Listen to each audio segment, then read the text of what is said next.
Hello everyone! Today I will show you how to select only one color in CapCut. Add a video to your timeline. Go to Adjustments, HSL. To highlight a specific color, egg red, set all other color saturations to 0.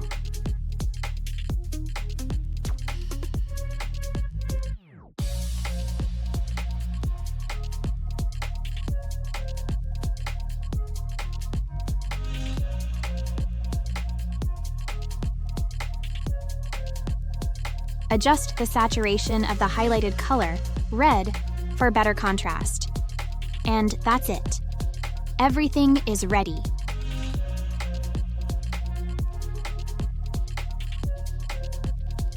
Like and subscribe. I have a lot more useful stuff.